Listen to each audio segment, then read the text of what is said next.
Let's run it back with the Championship Wrestling Rewind. Sounds like a good idea to me. Check out these highlights and maybe a few lowlights for some of our competitors. And then I'm going to discuss it with today's guest and Championship Wrestling's official photographer, Dreadhead Kev. On your mark, get set, let's go! Last week on Championship Wrestling, we had another loaded card headlined by United TV champion Levi Shapiro and Howdy Price defending against EJ Sparks. That is pure evidence. We saw him load the glove, James. We saw it. Yeah, we saw it clear as day. EJ doesn't see it. Neither did the referee. EJ's got to be very careful here. Going for another big-time kick. But Levi, with the loaded glove. The lights just turned out. He is crumbled. Lights are out indeed. Went totally limp. Come on. Plus, the future of the Women's Division Championship is in jeopardy. We're friends. It's water under the bridge. But Heather, it really hurt coming from you. You want to know how much it hurt? Oh my God! The equal opportunity assassin Ruby Reyes. I know exactly how to fix this. We're gonna have a tag team match. It's gonna be Ruby Reyes and Cece Chanel against Heather Monroe and Halston Body. If you do not win this match, there is no women's title. Nothing! All that and so much more on the fastest hour in pro wrestling. Watch episode 88 in full on our official YouTube channel at CW30 Wrestling. What's up, Dread? What's up, brother? Man, how are you? I'm doing good, man. I miss seeing you in the studios, that's for sure. Oh, man, I miss being in the studio, dude. It's so weird, man. So weird. Well, we had an awesome episode on Saturday, but before we talk about that, we heard the highlights and saw the recap and all that stuff. So before we talk about it, let's talk about that. So how did you get to be Five Starr Photographer? Oh, man, it's a good question. It is a good man, question. It's a really good question. I don't know, man. Like, how would you say? Like, I think I reached out to you. I was like, hey, man, I wanna just be your guy type of thing. It was kind of something similar to that, right? Well, I remember the first time we met. Do you? I do. It was Fastlane. That was the first time we met. Yep, live at FedEx Forum. FedEx Forum, yeah. I didn't even know Maria at the time. I didn't know Maria until probably maybe 3 months later. So it was a slow grad with that. But yeah, and you were kind of an aspiring photographer and you sent me some of your work. And so one of my biggest advices to anybody was look at your product and compare it to a WWE product and just look at the differences and see how you can not really match, but how close you can come to that quality. Do you remember that conversation? I remember that. I totally remember that. And then I remember that very well. Slowly but surely, now you're Five Starr Photographer. Yeah, and I'm up and down the road with you. Now, we also have a lot of stories too. Oh my gosh, we're not going to tell some of those. We definitely can't. But since day one in studio on our premiere on April 4th, 2019.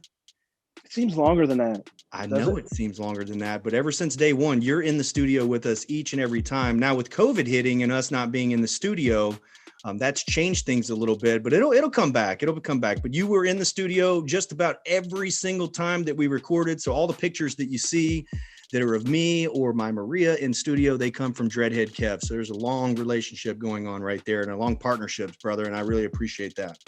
Oh, bro, you know, I'm a ride and die with you guys. Ride and die.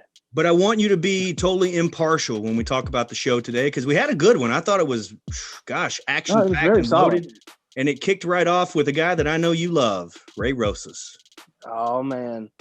Man, about that last week, man, him losing the title, Clearwater seems like it's kind of tainted his victory for that, don't you think? Like, yeah. No, not being, too partial, Dustin. I know you got your difference with him, but you have to admit, like, that was kind of a, harsh victory for Clearwater. It for that was, title. and I'll be curious to see the rematch because Ray Rosas, like him or not, and we know the history that I have with him and Maria has with him, but like him or not, he's a great talent. Jordan Clearwater picked up the victory last week, but this week Ray Rosas was hot about it, and it kicked off the show, so that's not over with. He's waging war on SoCal distancing. Oh, man. This thing has gotten out of hand big time with that. It really has. I think we're going to see a culmination very soon. But then speaking of culmination, what about the women's division? CeCe Chanel, she comes out for her match. She's interrupted by Heather Monroe and Halston Body and Jamie Iovine and Ruby Reyes. Gosh. So now we have an intergender tag team match coming up on episode 500 of Championship Wrestling from Hollywood. And we're going to have that in full on CW30 Wrestling. But the cool thing about this is the women's championship actually being sanctioned hangs in the balance. And the unique part of this is CeCe Chanel and Ruby Reyes are both really, really talented women's wrestlers, and they're tag teaming against Heather Monroe, who is arguably the top female performer in the league. But then her tag team partner is not even a wrestler.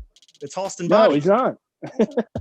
What the heck? It's going to be interesting. Can he at least get somewhere with that by the training with her? Like that's the question. Like, do they have enough time? He better. How do you prepare for something like that? He better. He better. That's the only thing. He better. That was the big story this week was the women's title will hang in the balance. Not literally the champion, like the winner doesn't win the title, but if Heather and Halston can win, that means the women's championship will be sanctioned by the United Wrestling Network. So we'll have a women's title on Championship Wrestling presented by Pro Shingle. But if Ruby Reyes and CeCe Chanel win, which is weird because CeCe Chanel wants there to be a women's championship, but she's trapped in this ridiculous contract with Nico Marquez. But if they win, no women's championship. You'd think she would have something up her sleeve. You would think. We'll see. That's There was some good matches on this week, too. We had a rematch between Jesse James, the big Western roughneck. He had the size and strength advantage on Jack Cartwright. And, man, Cartwright fought. He fought like hell, but Jesse James just beat him up. Oh, man. It was so close with him. He's come so close every time he's gotten in the ring. So close. Speaking of so close, another guy that's come so close a bunch of times, he wrestled your boy Will Allday last week with Snipes.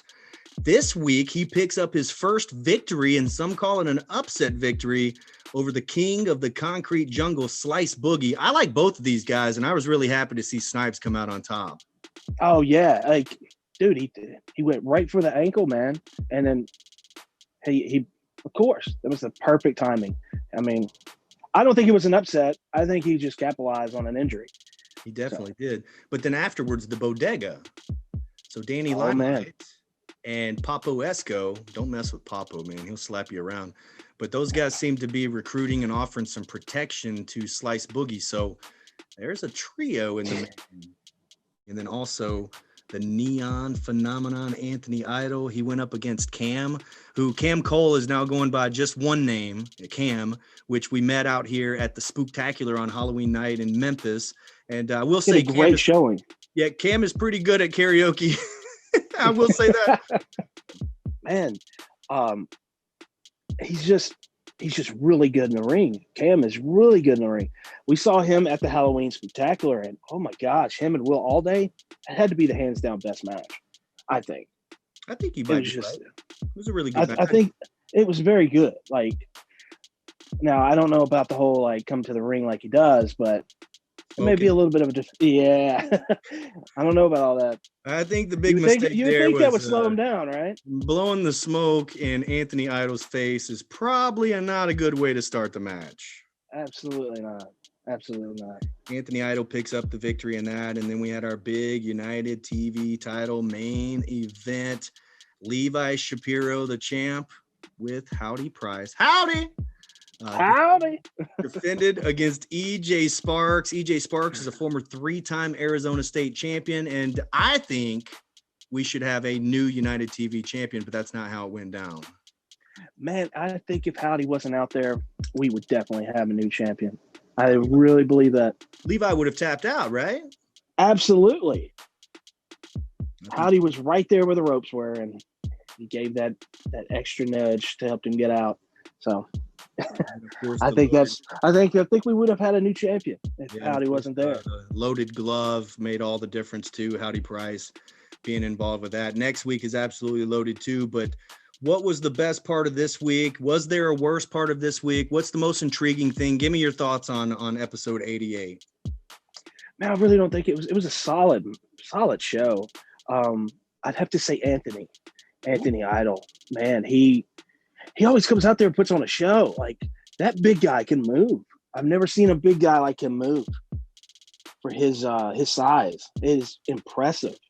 And then also him taking up for Jack Cartwright and coming out and running off Jesse James. So I'm looking forward to that. Yeah, there could be a showdown of big men, Jesse James and Anthony Idol. But then Idol's going to have to watch out because, Howdy Price is recruiting Jesse James, which I think that's a perfect fit. The cowboy going with Howdy Price. I mean, come on now. Oh, absolutely. That just makes a perfect fit. But the question is, does Jesse James go alone? The whole cowboy standing alone type of thing. Does he feel that way? That's the question. Only time will tell. Well, all right, Dreadhead. Well, I appreciate you for joining me here on the Championship Wrestling Podcast. Of course, I'm a big fan of your work. Tell everybody where they can find your work and exactly what you do, because you shoot more than wrestling.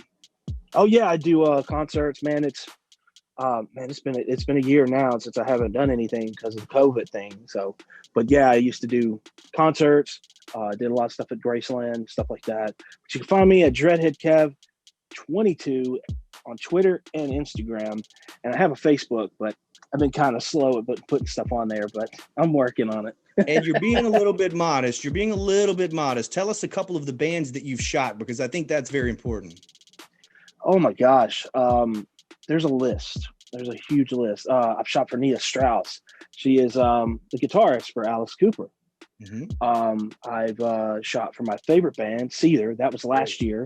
There you go. Skillet. Skillet's another one. Oh my gosh, there's a lot. Saliva. There's another band.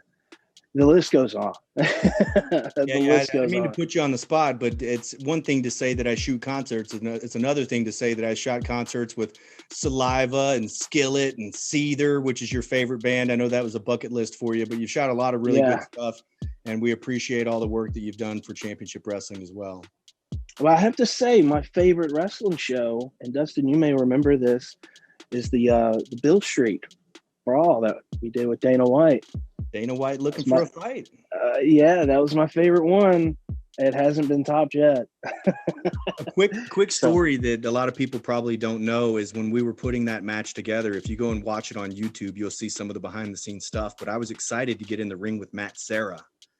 And so I remember Matt Serra pulling off one of the biggest upsets in UFC history. So when I went to him, I told him, I said, when we get in there and we lock up, if you can take me down. And he looked at me like, if I could. I'm like, I said, I bet I can get out. I bet I can get out. And he was laughing. He thought I was joking. I said, no, I'm serious. Don't let me out. Like, I wanted him. I didn't want him to hurt me, but I wanted him to do what he does. There's no faking that. And yeah. Sure enough, when he took me down, I couldn't get out. Dude, the look on your face when he puts you to the ground so fast, I was like, oh man. It's like, Dustin, you're in for it now. I thought I might have made it a mistake, challenging Matt Serra, but that was a lot of fun. So, Dreadhead Kev, man, I really get to do that. So that's the thing. Always, brother. It was fun doing this. Let's do it again, man. Absolutely. You name the time and place.